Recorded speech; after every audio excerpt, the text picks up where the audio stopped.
Go. All right, here we are with Dave O'Neill, head women's rowing coach at the University of Texas. Over the past 5 years, in just 5 years, Dave has been here at UT. He has placed in the top 10 at the NCAA National Championship all 5 years. And the highest he's finished was in 2019 with a second place finish, which was just an amazing race. I can't wait to see him race again. So Dave, thank you so much for being here. Really appreciate it. Thanks for being on. Sure. Thanks for having me. It's an honor to be it's an honor to be here. Yeah, awesome. Just to tell you all, I was on Dave's staff back in 2015, 2016. Really amazing experience. Spent most of the year riding in the boat with Dave, and it was just great to see someone with so much experience at work in an environment that I really loved. But I'm just going to jump right into it.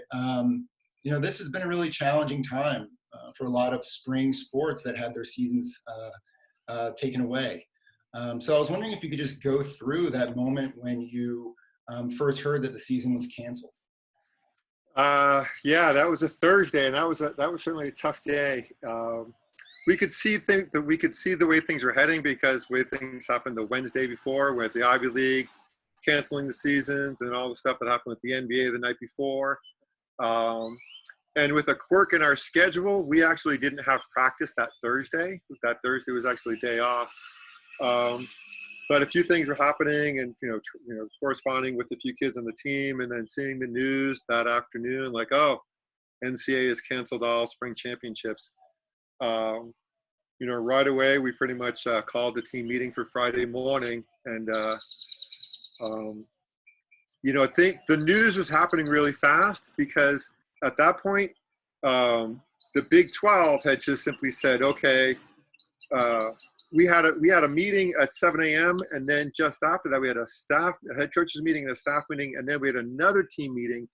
And at that point, the Big 12 had said, we're just suspending things until I think April 1st, and we'll see about the rest of the season. So there was actually, at that point, there was still a possibility that we could have some sort of a rowing season, even though there wasn't going to be an NCAA championship.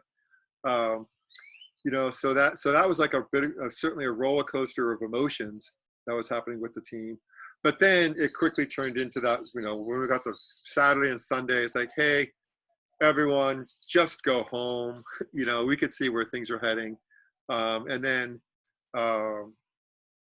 those team meetings, I quickly recognized for me as the coach, I had to shift from, my own disappointment, like, oh man, this is terrible, we're not going to have a season, to being the leader.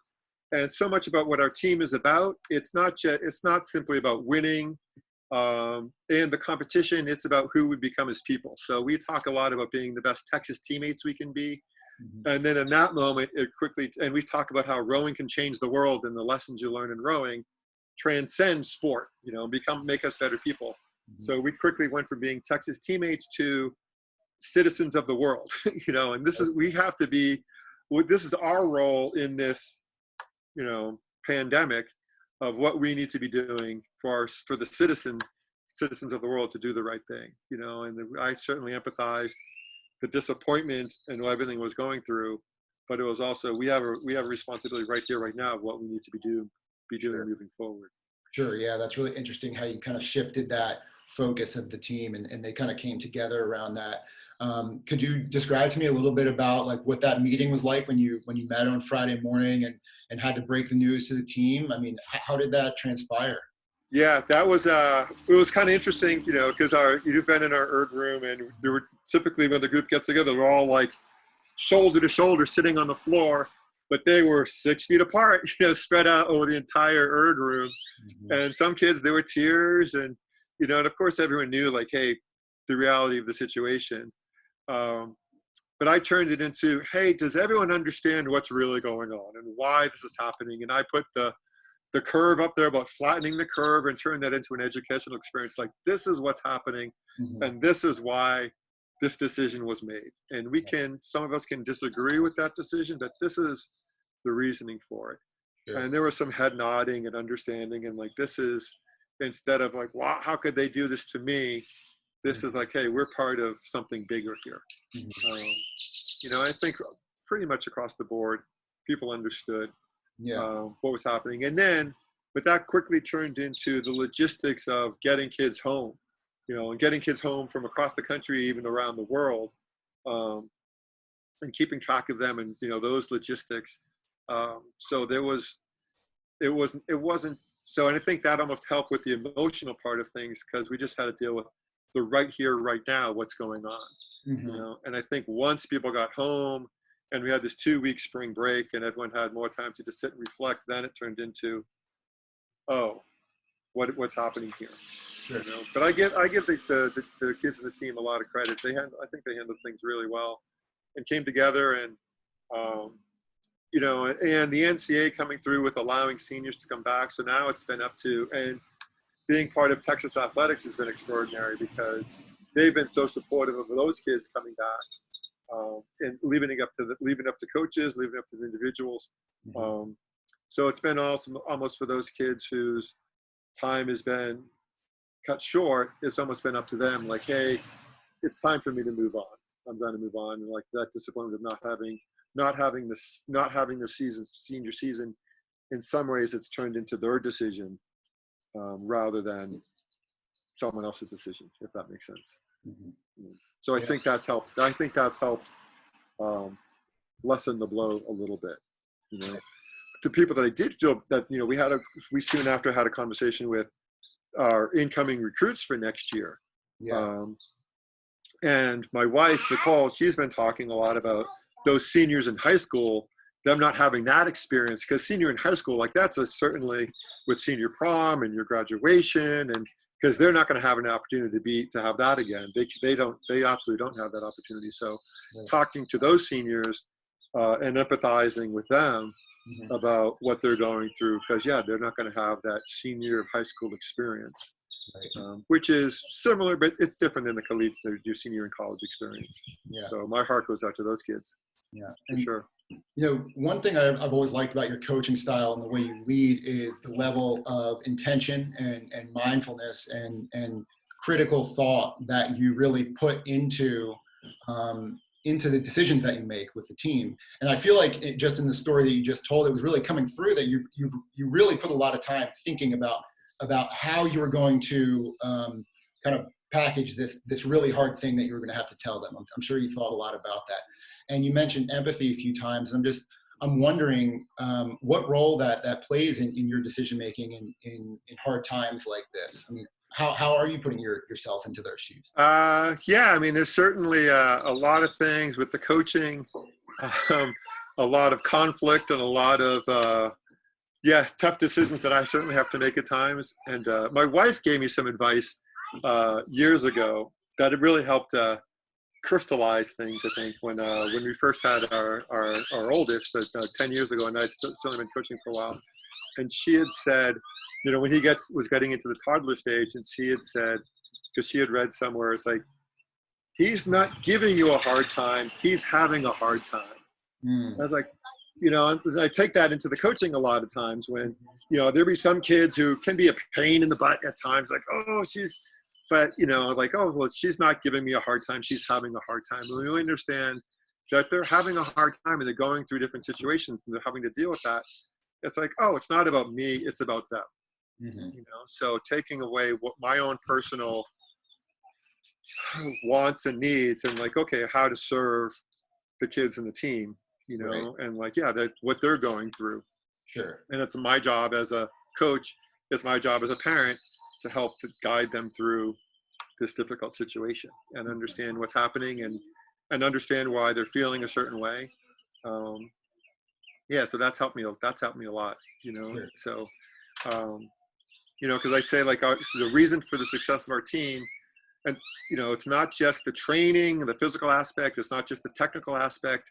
What's most important is the relationships, that we have, coach to athlete, athlete to athlete, coaches amongst our staff.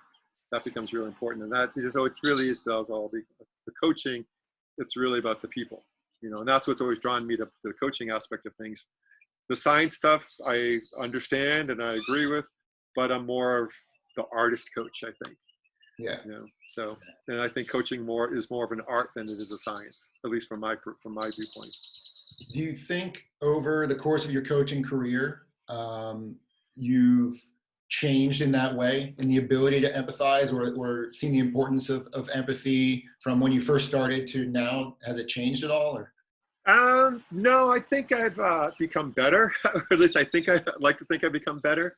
But the reason I got into coaching, back when I was in college, I always thought I was going to get into outdoor education. It's kind of like Outward Bound or National Outdoor Leadership School, that sort of stuff, because I've always felt like the lessons you learn outside can be life-changing. And then got into coaching and realized, like, oh wait, like instead of getting to work with someone for 2-3 weeks, I get to work with someone for 2, 3, 4 years. So I've always come at the coaching from an outdoor education perspective, sure. rather than simply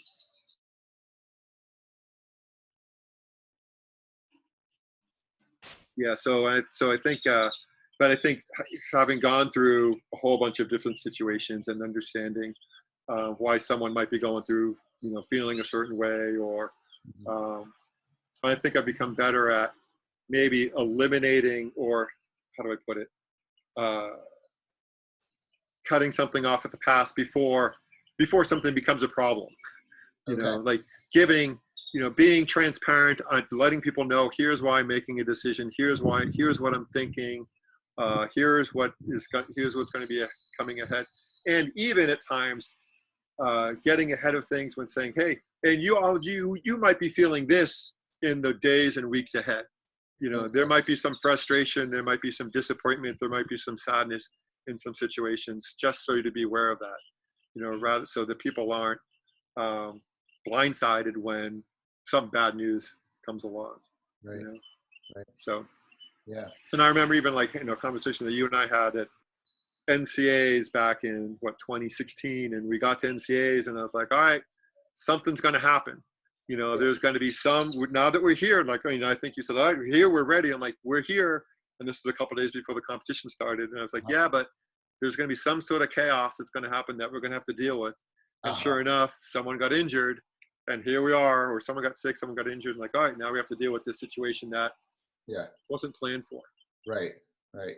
So, and even like with this, our season being blown up, like, yeah, we didn't plan for that. But I think because I do feel like we're prepared for it, because yes, we were preparing to race, but we were preparing for to being the best people that we can be in dealing with some of those unplanned situations. Yeah. I remember one thing you always used to say was be the team that people want to root for. And that seems like it really cut past, just competition. It was just like be good people. And that was a strong thing. Last question here. You have this platform. Hopefully we're going to reach some people. What advice do you have to other leaders in the UT community, whether inside sport, outside sport, just all across the community during this time? I mean, what advice can you offer being a coach, leading teams all the time? That's what you do. Yeah, maybe a couple things like I already said, like I think try to be as transparent as possible. Like we had a regular team meeting, 3 times a week. We just had to end because of the seasons, the NCAA rules, and and so much of that meeting was just me giving an update. Here's what's happening. Here's what's happening with the athletic department. I had a meeting with Crystal Conti, and this is what's going on, and this is what's happening, moving forward. And is there going to be a season next year? And even sometimes, being honest with people, like, yeah, we don't know if we're going to be back in school. We don't know, if there's going to be an athletic department, or if the athletic department is going to be up and running next year. And I think letting the kids know, like, hey, there is going to be some uncertainty, and I don't know what's going to happen, but there are people in charge, and some very smart people in charge making some good decisions. And because a lot of times those kids, they're having a lot of those questions. They're smart kids, and but sometimes they have the wrong information, the little bits and pieces of information, and they can start running wild with it and come up with some crazy theory of some things. Sure. So I think the more information that we can give that's valid information, rather than hide it from them, I think that goes a long way. Sure. And then I also think what I said, like, yeah, like understanding where the kids are coming from, that goes a long way. And understand, like, yeah, I can understand why you're feeling that. Mhm. You know, maybe even going back to it's like, yeah, they're not giving you a hard time. They're having a hard time. Sure. And when you recognize, yeah, they're having a hard time, now we can start to address that rather than, oh, you know, why are you doing this to me? Right. Yeah. It's like Brene Brown, one of her best sayings around that is kind of assume that everybody is doing the best they can in that moment, like Right, best they can with what they have. right, And when you assume the most positive intent, then it kind of changes your perspective on a lot of people. right. Um, Yeah, yeah, because there's plenty of times when we have some conflict within the team, or some kids might disagree with the decision I make, but I'm like, well, I have to make the decision. And you might disagree with it, but as long as you understand how I made that the decision, and I'm going to do the best I can, you yeah. know, and you're going to do the best you can, but I have to make this decision of what we're going to be doing. Right. And Right. yeah, and I think, you know, once we all recognize, like, yeah, we're all reasonable people, and everyone has best intentions. Yeah, it's amazing how far what we can do. So, Great. Well, I think we'll end on that. right on. This has been so great. Thank you so much for the insight and wisdom. And everybody that's here watching, thanks for tuning in. And we'll talk to you next time. All right. Thanks, Taylor. Hook 'em. Bye.